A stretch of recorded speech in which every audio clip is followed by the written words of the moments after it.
I argue that tap dance, here we are, I'm saying at Jacob's Pillow, is the most cutting-edge dance form on the American stage today. Say it again, Constance. Tap dance is the most cutting-edge dance form on the American stage today. Wait a minute. Let's get quiet and then say it one more time. Cutting edge in terms of its internationalism, in terms of the ability of rhythm to cut through all the boundaries of race, gender, class, go straight to the heart, to unite people, and the number of young people who are, look, I saw the students tonight, today in the studio. I mean, it's incredible. It's incredible. You said, Derick, in an interview a couple of years ago that you were trying to create an environment where all the different disciplines and styles of tap dance could share the stage and coexist, and that you felt like there were some divides in the community between black or white, male, female, young or old. I'm wondering if you think that Gay, straight. Gay, straight, yeah.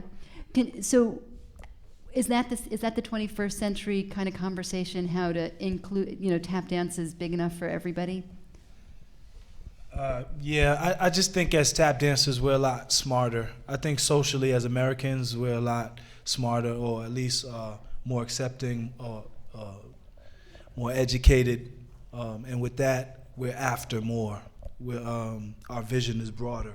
We expect more from ourselves. And then there's a global community now. So, I have Japanese brothers and Brazilian brothers, and we've really just torn down all the walls, and we continue to try and spread the love and really just be as much as we can be, because sky's the limit. We've been told what tap dance is for so long and kind of been held in these labels and boxes, but we're tired of that. I mean, those boxes have never defined me individually or us, and I think now my generation's at a point where we're old enough to do something about it. As kids, that was one thing. We were in line, but now we're the leaders, so we're able to do whatever we feel we need to do.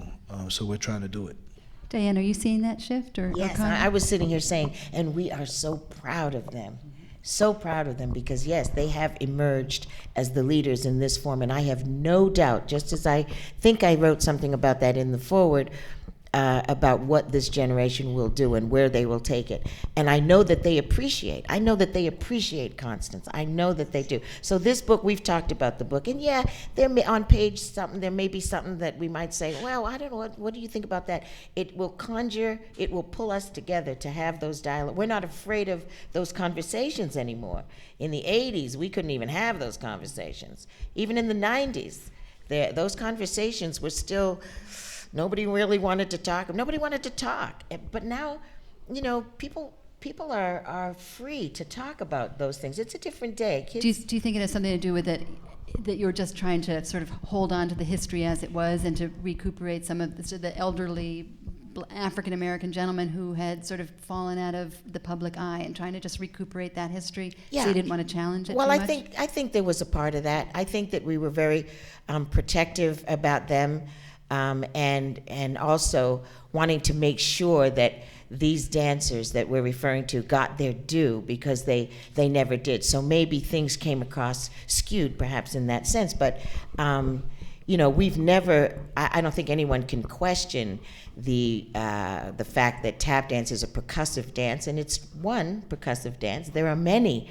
percussive dances, and those dances have all overlapped. If you look at the overlap, we can talk about the Irish and Black and that overlapping, but I mean, you can look at Indian dancing and their percussive nature in some of their work, and even in Japanese culture.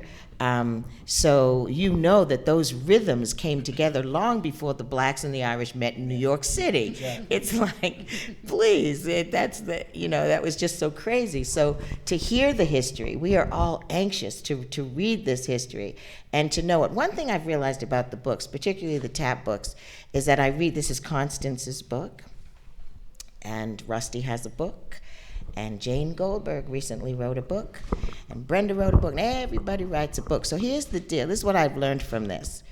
You, too, can write your book, because if you have a story to tell, then that becomes your story, and write that book.